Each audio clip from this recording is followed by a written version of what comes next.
ليس الوجود والختم قد وجبا لنا دون الختم سبحان ذي البقاء والمخالفة من خال لي أمنا بلا مخالفة ملك الذي قيام بالنفس وجب لو إلى كليتي خال العجب الحمد لله تعالى وحده كماله خمستي والوحدة لمن لا قدرة والإرادة وللممايات عبادة لمن لا قدرة والإرادة وللممايات عبادة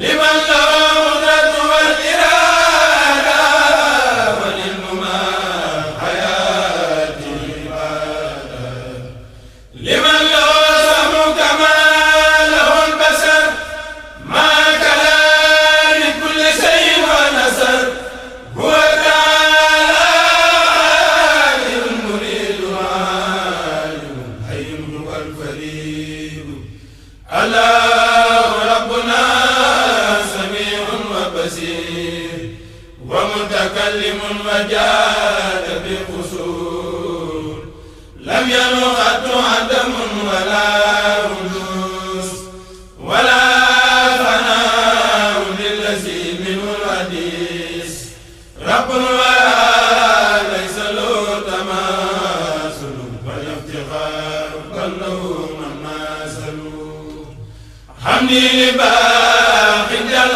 عن تعددي وعن توالد وأصل ودليل ملكنا لم ينم عجز أو كراهة له وليس ينمو كراهة أحمد من دهر وموت وسمن لم تنمو وقد كفاني الخمم نفعني الذي أمن وبكم لم ينياله ونعم لكم إيجاد كل ممكن وتركا عجز لمن كفى كفلا شركا لا خير عاصم خليلا تقرب العدو رسولنا نبينا محمد عبد الرسول تمام سمد. Vous avez en face de vous et à vos côtés l'ensemble des écoles qui sont affiliées au centre d'excellence Serigne Mbacké Bousso.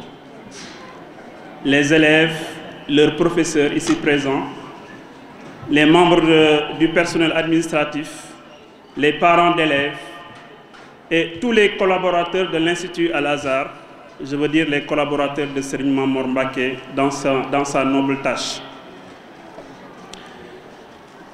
Excellence, Monsieur l'ambassadeur, tout ce beau monde a répondu à l'appel de Serigne Mame Mbacké pour participer à cet événement dont je vais vous présenter le programme. Après le mot de bienvenue du directeur de ce centre, Serigne Fallou Bousso Assane, nous aurons, Excellence, le mot de bienvenue de la représentante des élèves de cet établissement.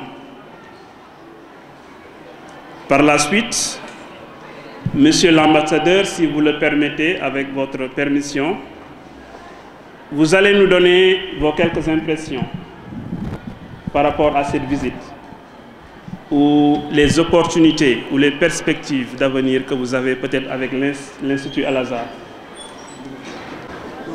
أعوذ بالله من الشيطان الرجيم يا أيها الناس إنا خلقناكم من ذكر وأنثى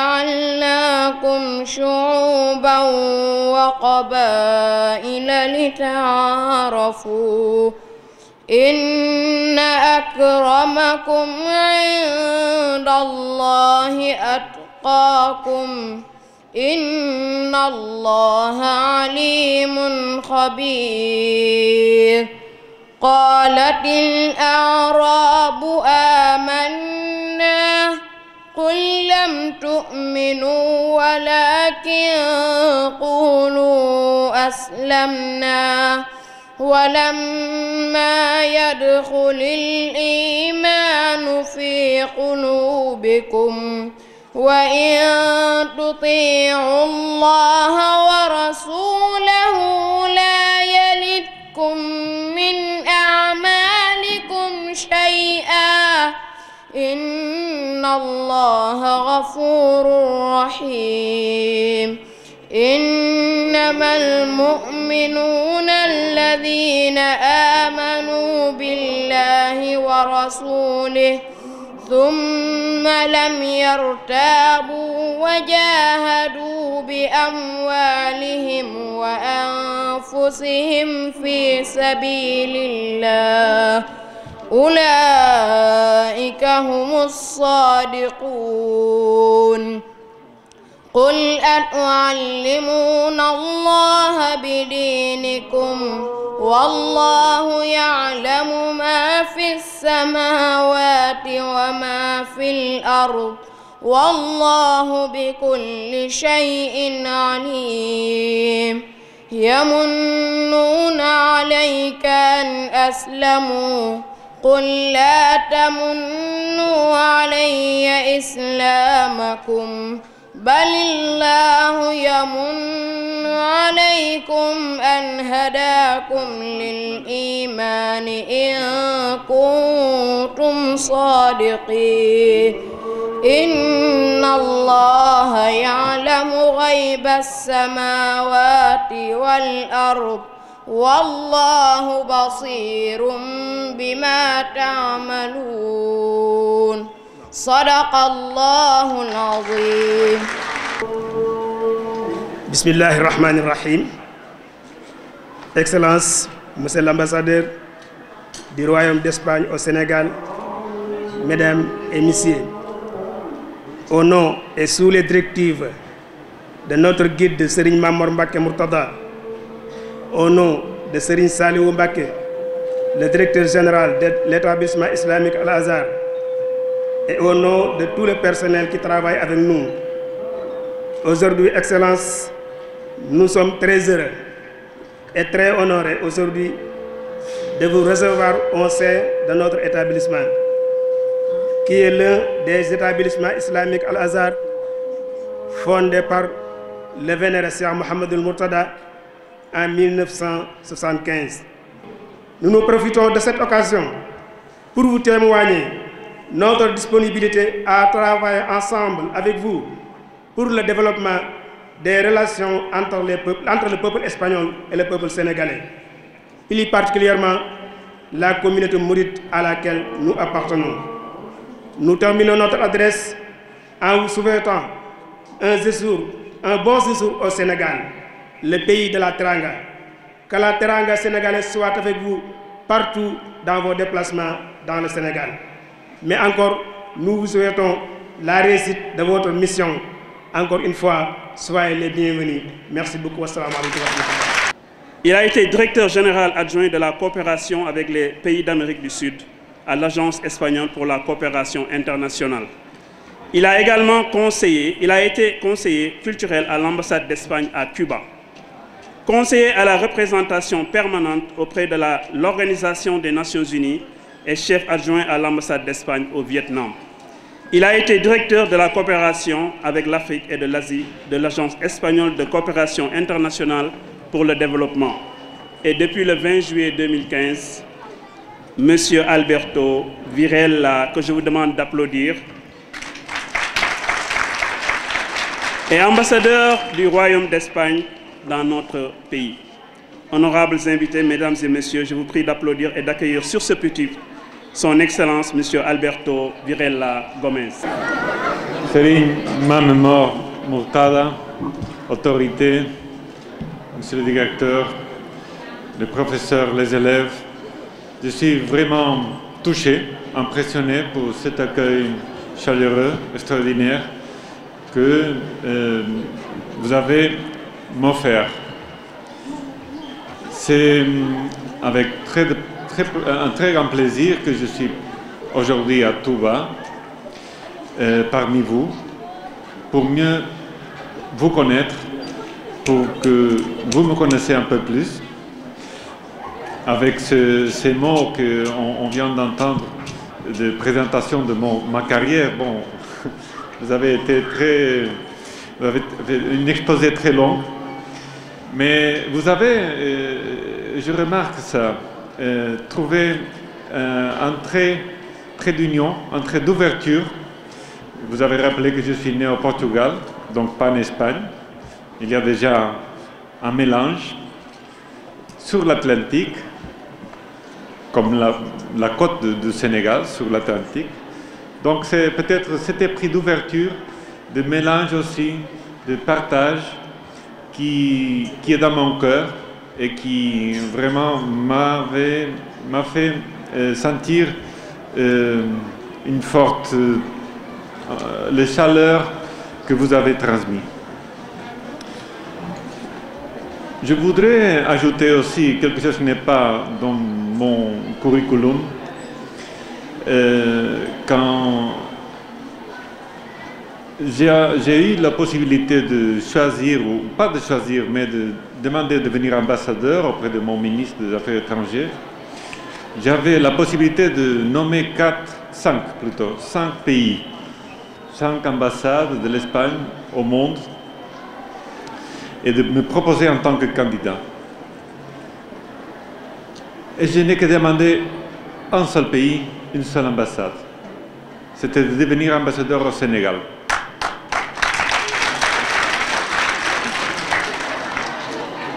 Bon, j'ai été honoré, mon ministre a accepté mon choix. Et c'était un choix que j'ai fait parce que je connaissais déjà le Sénégal.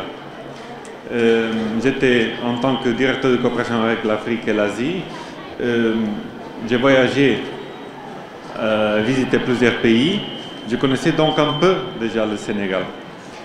Et j'étais vraiment assuré que les rapports entre l'Espagne et le Sénégal sont tellement forts. Il y a tellement d'instruments, de secteurs de coopération qu'on part d'une base très, très positive, très grande, mais ça va nous permettre encore de faire mieux, de renforcer nos liens et de aussi faire la liaison entre différents secteurs.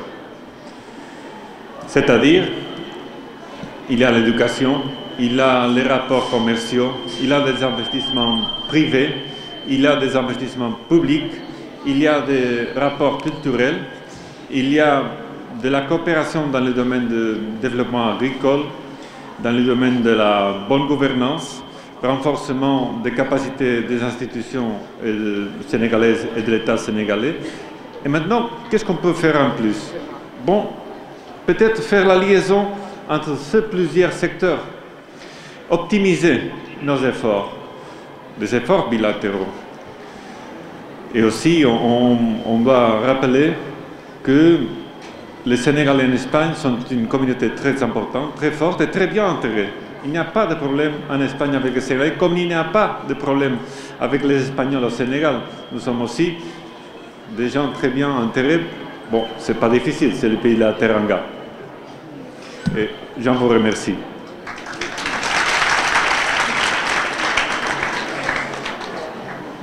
J'ai appris quelque chose depuis mon arrivée au Sénégal. J'ai lu quelques livres à l'égard des confréries et des mourides. J'ai appris que pour les mourides, le travail est très important et fondamental. J'ai appris aussi que la prière est fondamentale. Il faut prier comme si c'était le dernier jour de votre vie.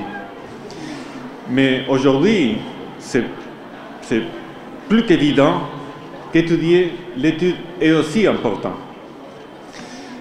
Être à ce centre d'excellence, Serigne Mbacké Bousso, et visiter, comme j'ai déjà fait avant d'arriver, 2 centres d'études déjà, ce matin, je vois comment vous attachez une importance stratégique à l'investissement sur l'être humain, les ressources humaines, l'éducation, préparer les jeunes, les filles, les garçons pour avoir les opportunités qu'ils ont tout le droit d'avoir, mais pour ça, il faut investir dans l'enseignement. Et pour les jeunes, il faut faire l'effort d'étudier. Heureusement, vous avez des professeurs, des maîtres, des exemples à suivre. Ça, c'est très important. Je crois que ça, c'est ce que vous, en tant qu'étudiants, ont dans vos mains pour en profiter.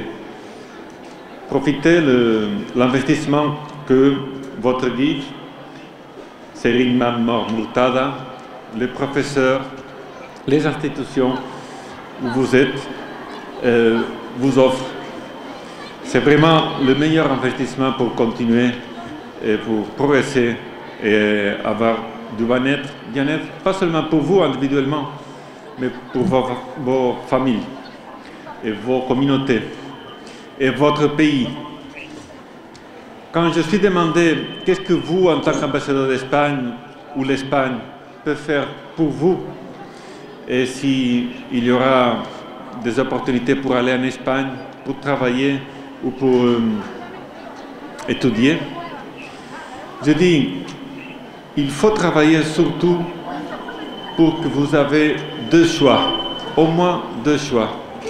L'une, de rester chez vous, au Sénégal, pour continuer vos études, pour commencer à travailler et pour avoir un bon travail avec un bon salaire, pour avoir votre famille ici, pour investir et aider à construire le Sénégal de l'avenir.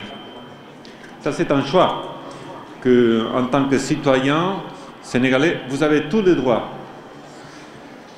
Il y a un autre choix, c'est le choix d'aller ailleurs pour connaître du monde, pour échanger des expériences, pour apprendre peut-être d'autres façons de voir le monde et quelques spécialisations, et de travailler là-bas. Mais quand vous travaillez là-bas, ailleurs, en Espagne par exemple, l'effort de vos bras reste là. Et c'est l'Espagne qui s'en profite le plus. C'est un choix, c'est peut-être le droit aussi de chacun en tant qu'être humain de ne trouver pas de barrières, de contraintes, de murs pour éviter la liberté. C'est un choix important. C'est une possibilité, une opportunité très importante. Mais vraiment, pour construire le Sénégal, construire votre avenir, c'est ici. C'est ici au Sénégal qu'il faut travailler. Et pour l'Espagne, je disais ce matin, nous sommes des pays voisins. Vous avez entendu la référence au détroit de Gibraltar qui sépare les 2 continents, l'Europe et l'Afrique. Mais l'Espagne est plus proche que ça. Les îles Canaries sont en face de Sahara, du Maroc. Donc ça fait clairement de l'Espagne le voisin européen le plus proche du Sénégal. Et qu'est-ce qu'on attend des voisins?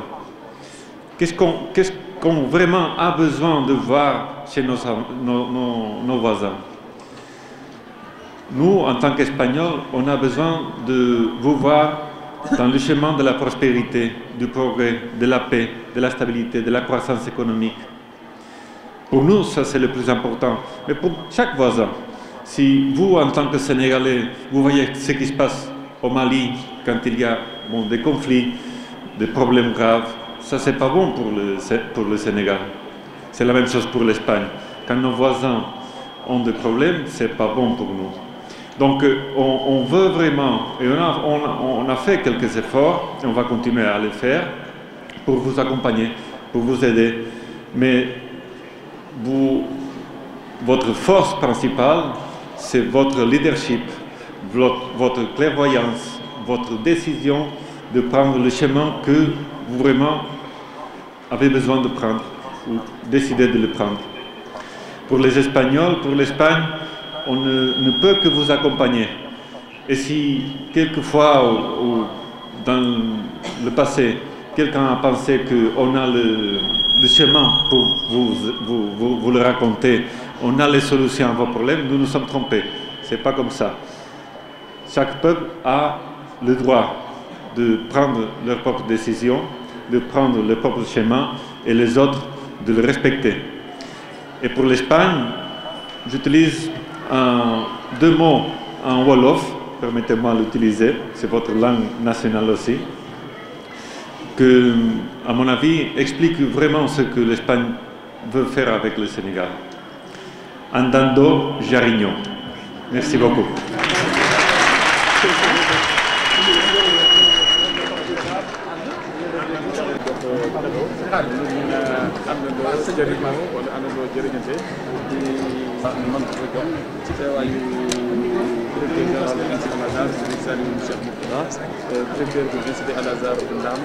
Bismillahirrahmanirrahim.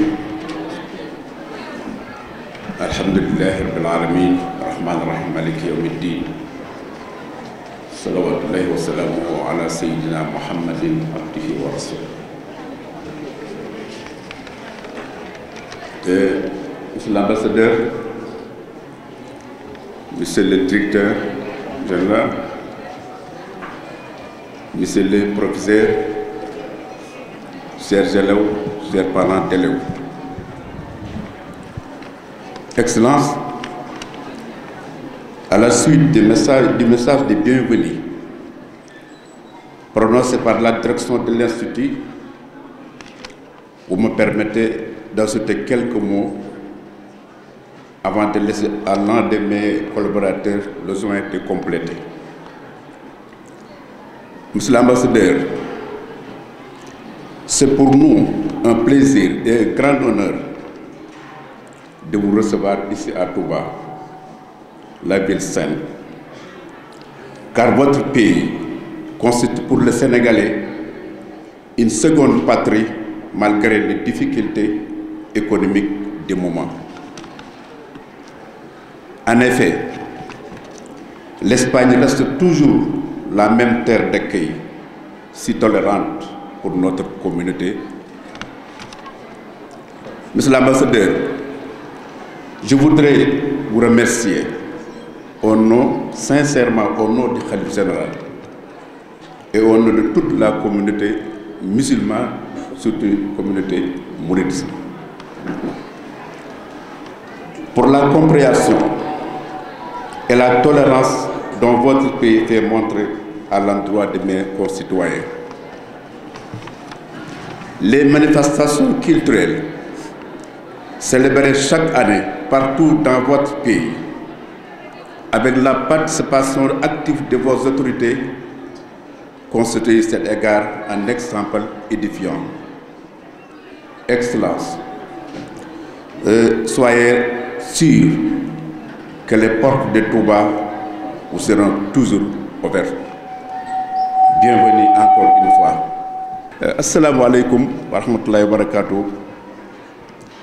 Sëñ bi ma ne wax ji ngeen wax ci ñun ëpp na wante ñi ngi leen di xam ne loolu dina fas yéene nekk ab soññu incha allah. Kon ñi ngi nuyu directeur di nuyu professeurs yi fi nekk di nuyu élèves yi di nuyu parents d'élèves yi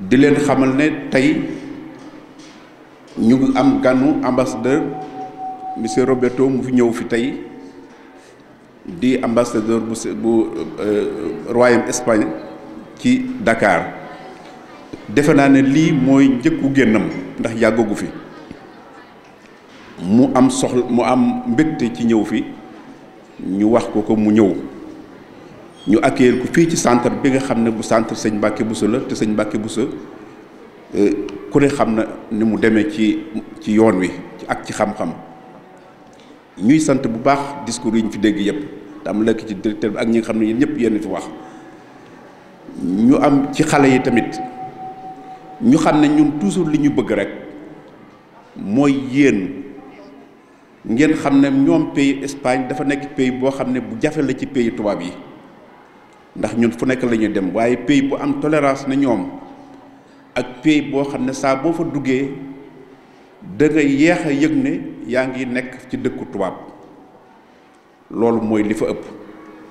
kon ak ñëwam fii tey ñu ngi koy nuyu sargal di ko nuyu ci turu xalif général di Mouride ak ci turu jullit yi Sénégal yépp sax waxuma la communauté mouridisme ci dalal gi ñuy dalal ak muñ gi ñuy muñal ci foofu parce que dëkk yu jafe la te ku ne xam na sunu sénégalais léeg-léeg mu am jafe-jafe yu bari yoo xam ne day gën di xool léeg-léeg du bàyyi xel leneen lu bari waaye teewul loolu yépp ñoom dañu muñ am tolérance ci ñun yaatal ñu gis ngeen lu bari ci bi ñu bari immigré yi nga xam ne dañu doon daw di dugg ci gaal yi mais boo demee foofu taxaw ba ñu leen taxawu yow da ngay sax tiit dañ leen di gàttandu di leen dugal ci ay néeg di leen dugal di leen toppatoo te duñ ci tàyyi duñ ci sonn te ñoo ko fa njëkk a def te booba jafe na woon loolu xëy na ak Italie kon loolu moo tax ñëw gii tey ñu bëgg ñu xam ne Al Azhar ak université Cheikh Ahmadou Bamba du ñaari xaaj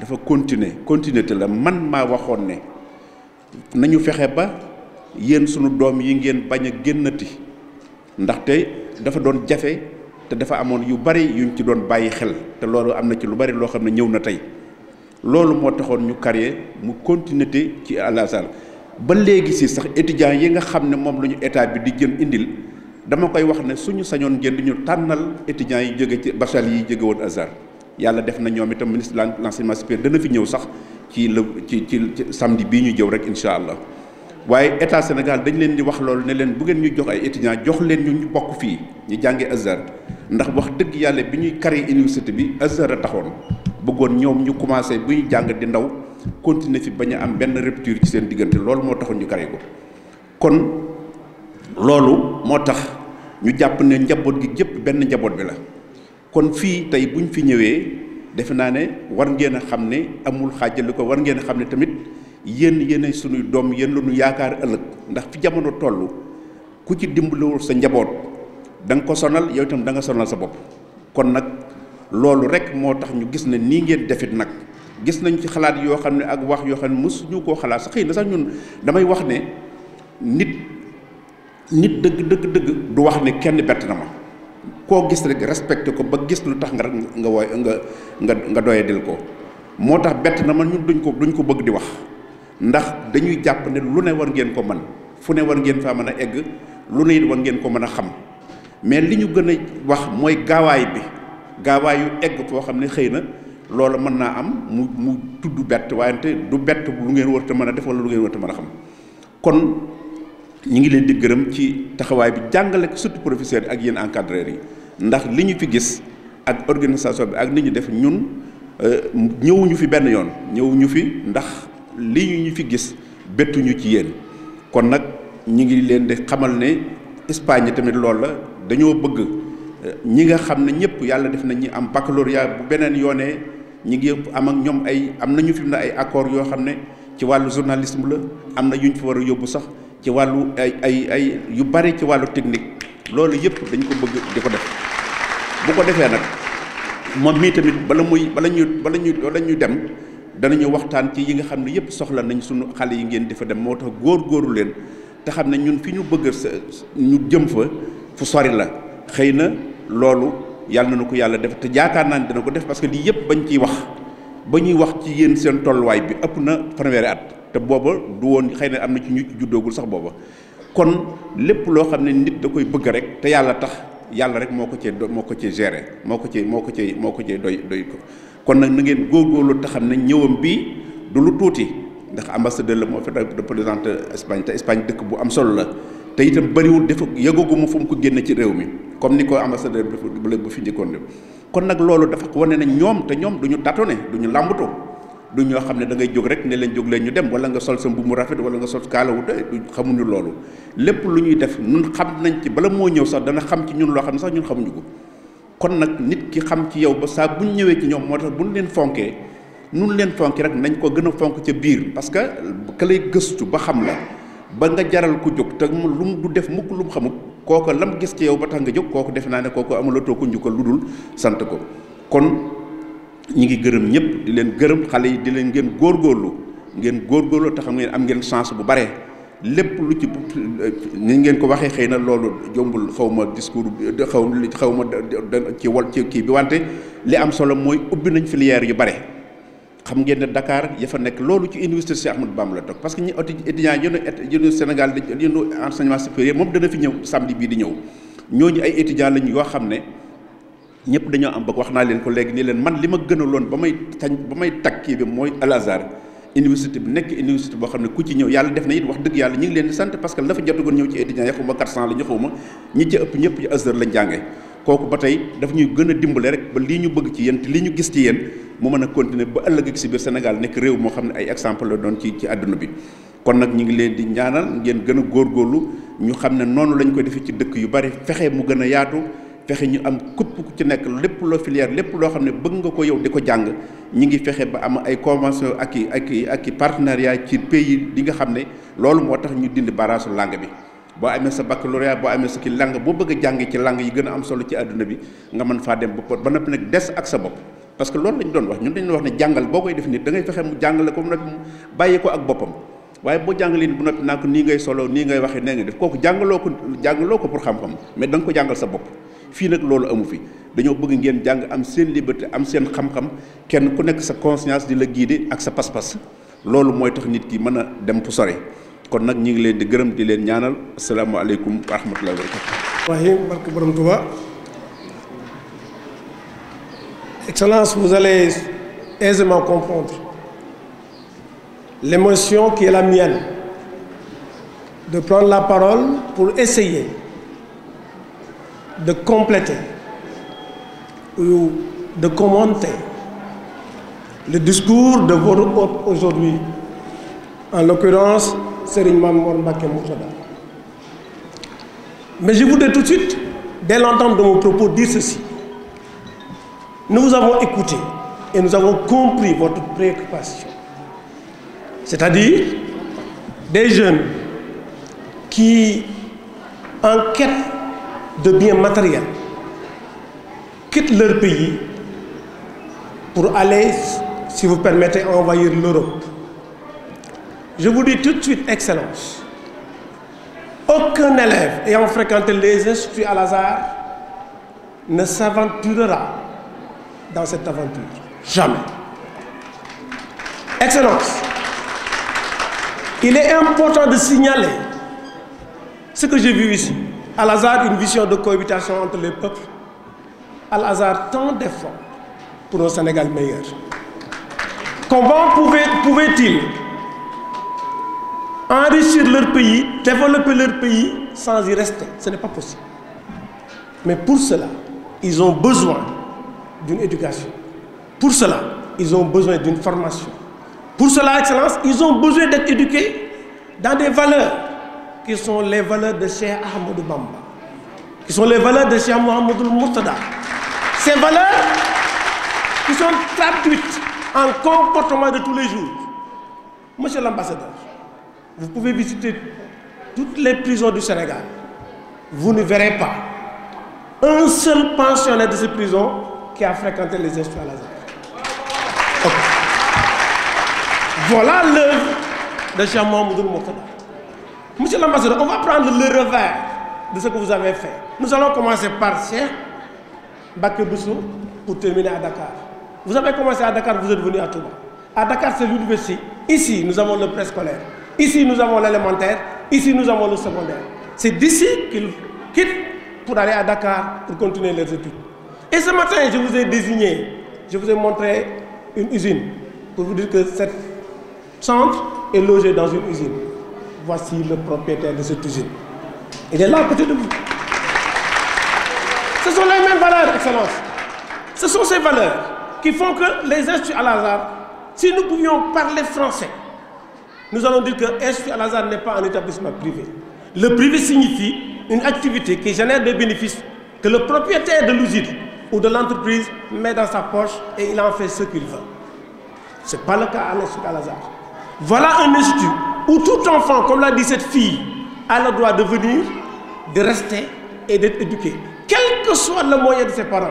Parce que pour les instituts Al-Azhar, les moyens du parent ne sont pas importants. Si le parent est pauvre, ce n'est pas la faute de l'enfant. Ce n'est pas la faute de l'enfant. Mais donc, si les parents sont pauvres, l'enfant a droit à une éducation. Voilà la philosophie de Cheikh Mouhamadou Mourtada.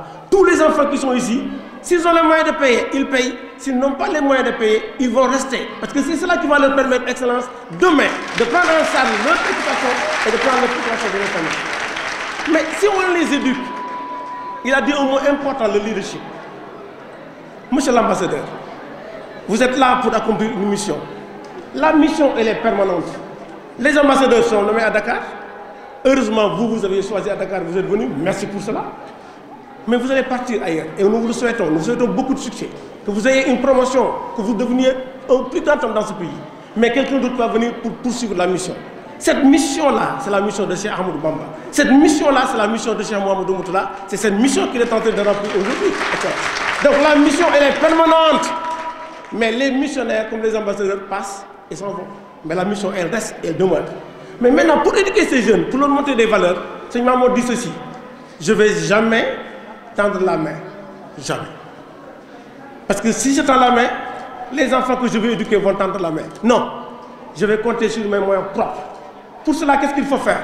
Créer des entreprises. Nous avons Al-Azhar Transport, Al-Azhar Mine Carrière, Al-Azhar Assurance, Al-Azhar Agency, Al-Alim Oil Company et Al-Azhar Agroalimentaire. Donc tous les jeunes qui vont être formés auront la chance et la possibilité d'être insérés dans ces sociétés. Qui pour travailler à Al-Azhar, qui pour créer son entreprise, qui pour demain aller étudier, mais pour revenir au Sénégal et développer son pays, impacter sur son milieu, impacter sur son devenir, impacter sur sa famille et sur sa société. C'est ça la philosophie. Et l'enseignement dit ceci: je vais générer des bénéfices, mais tous les bénéfices générés iront pour servir à Al-Azhar, iront pour rendre ce système pérenne, que ce système puisse persister. Et c'est cela qui construit les instituts Al-Azhar. C'est ça qui agrandit l'institut Al-Azhar et c'est ça qui fonde l'université Cheikh Ahmadou Bamba. Excellence, tous ces jeunes que vous voyez ici, tous les professeurs que vous voyez ici ont été formés dans les instituts Al-Azhar. Ils ont eu leur diplôme, ils sont revenus en s'investissant dans le système pour que le système puisse demeurer. Ce n'est pas la quête de l'argent, mais c'est la quête du bien-être, c'est la quête de l'avenir. Merci, Excellence. Mané, ambassadeur de Donatay, sëñ bi nee na Mary Teuw Niane ngi ñëw, sëñ bi nee na Mbaye Thiam ngi ñëw, sëñ bi nee na ñoom Bassirou Diagne ngi ñëw. ki ko dégg ne waaw xanaa Al-Azhar dañoo jàngatu déedéet xam nga lu leen jàppa liggéeyoo sëñ Mourtada bu yàlla nungu. sëñ bi dañoo du ma ko mën a wax dama naan bul dégg li may wax ndax bu ñu waxatee nga ne li ñu wax daa ëpp. sëñ bi yaa def lu nit ñi wax yaa ko def. sëñ Mourtada dala fay bàyyi ñëpp tiit ñëpp jàpp nga téye yëf yi rafet yëngatuwut di yokk. bëgg dem dafa dem Nations Unies ñoom sëñ Mourtada ngi nii toog yàgg nañ faa dem ñu jox ko la grande salle de l'Assemblée générale des Nations Unies néew ma salle 4 néew ma 2 néew ma 1 salle bu mag ba nga xam ne kenn doo nga fiy dugg mooy les présidents yu réew yi ñoo fay daje ambassadeur Fodé Seck ñaan ko ñu ne mënuñ la ko jox ndax kenn du wax diine fii sëñ Touba ñëw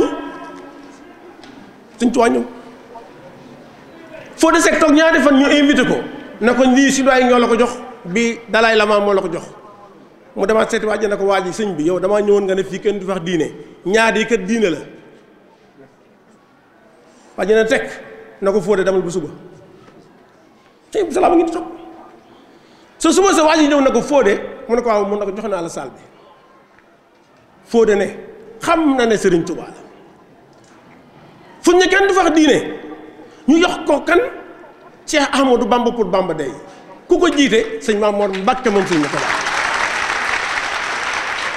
waaye bañ ko joxee mu ñëw la mu fa wax ba tey département d'État ñu ngi koy lijjanti bëgg dem dafa dem ci ambassade am États-Unis wallahi azim dafa ànd ak moom wàcc escalier yi gunge ba ci bunt bi sëñ bi ne ko baax na mu ne ko du ma yem fii ñu ñëw ci buntu beneen ba mu ne ko yemal fii mu ne ko du ma yem damay dem ak yow ba ca mbedd ba nga dugg ci sa oto ndax yow bu ñëpp beneen ni yow yàlla def diine ci àddina yàlla def jàmm ci àddina nit ñi dañu xam Sëriñ Tuubaa ne Sëriñ Tuubaa amul morom loolu def nag. Donc voici ce qui vient édifier les paroles de Djigal, que vraiment nous formons des jeunes aptes à devenir des citoyens modèles. Ce gouvernement qui a vraiment contribué à la réussite de cette cérémonie, en l'occurrence le coordonnateur Serigne Abdou Lahad Diagne, le président Serigne Saliou Mbacké et toute son équipe pour cette belle et parfaite organisation. Nous remercions également les membres du Daïra Ansaruddin, en l'occurrence Serigne Mourtada Fall, Serigne Ibrahima Diouf et Khatfa Ndiaye, d'avoir contribué aussi à la réussite de cet événement. Mais mention spéciale à notre directeur d'école, Serigne Fallou Bousso Hassan, vraiment de montrer toujours sa disponibilité pour les manifestations qu'on organise dans cette école. Et au nom de tout le personnel, nous vous remercions vraiment, Serigne Fallou Mbacké. Maintenant, nous allons sacrifier à la tradition en recevant les prières de Serigne Mamor Mbacké. Si monsieur le directeur n'a rien à ajouter, donc Serigne bi ñëpp ñu ngi lay tàllal seen loxo di sàkku ci yow ñaan.